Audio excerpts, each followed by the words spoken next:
है ना सर। उपस्थित सज्जनों को नमस्कार।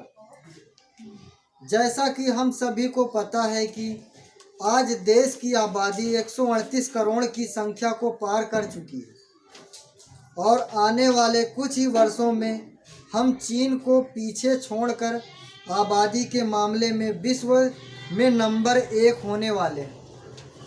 हम सड़क पर चलें, बस अथवा रेल में सफ़र करें, अस्पताल, स्कूल, कॉलेज और दैनिक जीवन की आवश्यकता पूर्ति के किसी भी सार्वजनिक स्थान पर जाएं, जनसंख्या की अधिकता के कारण सभी स्थानों पर भीड़ ही भीड़ दिखाई देती है। इतनी बड़ी आबादी के लिए school, college, hospital, railway station, प्रशासनिक दफ्तर, कारखाने और आवास उपलब्ध कराने में खेती तथा जंगलों की जमीन घट रही है। फलस्वरूप भविष्य में खाने को पर्याप्त अन्न भी पैदा नहीं होगा। चारों ओर भूखमरी, बेरोजगारी और अपराध के कारण मारामारी के हालात होंगे।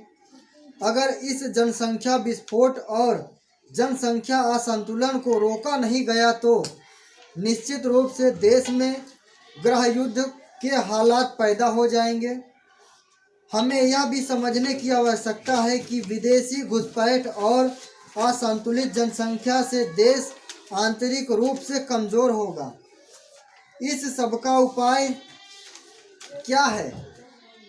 सख्त जनसंख्या नियंत्रण कानून बने, अर्थात अधिकतम 2 बच्चों का कानून बने और वह जाति, धर्म, क्षेत्र और भाषा से ऊपर उठकर सभी नागरिकों पर समान रूप से लागू हो। कानून तोड़कर तीसरी संतान उत्पन्न करने वाले दंपति और संतान की सभी सरकारी सुविधाएं और सरकारी सब्सिडी समाप्त हो तथा उन्हें मताधिकार से वंचित किया जाए। चौथी संतान उत्पन्न करने वाले दंपति को राष्ट्र का द्रोही माना जाना चाहिए और उसकी गणना समाज हित के विरुद्ध मानकर उसे जेल की सलाखों के पीछे बंद कर दिया जाए।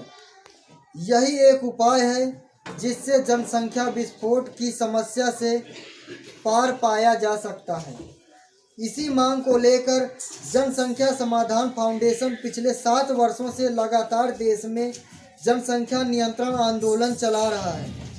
देश भर के सभाओं, रैलियों और पद यात्राओं के अलावा अनेक बार देश भर से प्रधानमंत्री भारत सरकार के नाम ज्ञापन भेजे गए हैं।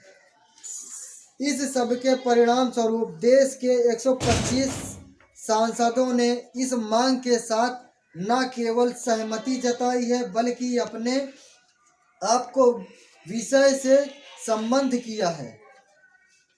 जनसंख्या समाधान फाउंडेशन और कुछ सांसदों का एक संयुक्त प्रतिनिधिमंडल 9 अगस्त 2018 को भारत के राष्ट्रपति जी से मिलकर उन्हें इस समस्या से अवगत कराकर उन्हें ज्ञापन सौंप चुका है। भारत सरकार के कुछ मंत्री और उनके महत्वपूर्ण लोग भी इस विषय के साथ संबद्ध हैं। यह निश्चित है कि राष्ट्र की इस सर्वाधिक महत्वपूर्ण समस्या के समाधान की ओर कदम उठाते ही चारों ओर से मानवाधिकार हनन व नागरिक अधिकारों का गला घोटने जैसी बातें उठेंगी। देश विदेश का मीडिया शोर मचाएगा, राष्ट्रीय एवं अंतर्राष्ट्रीय दबाव भी आएंगे, लेकिन राष्ट्र हित को सर्वोपरि मानते हुए सरकार को कड़ा फैसला लेकर जनसंख्या नियंत्रण कानून बनाने का समय आ गया है।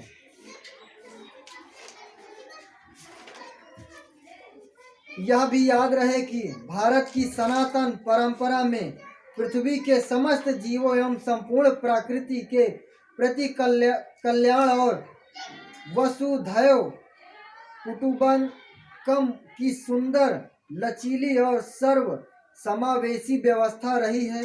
इसलिए इस उदार एवं सर्व समावेशी संस्कृति का संख्या दृष्टि से भी संतुलन बने रहना आवश्यक है।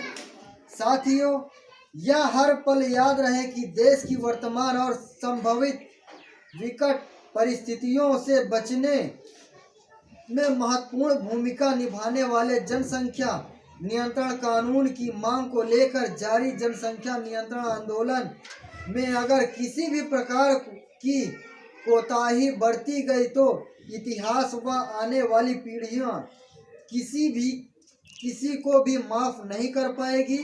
काल के कपाल पर लिखने वाले ही इतिहास में युग पुरुष कहलाए जाते हैं। आप सभी को पुनश्च नमन।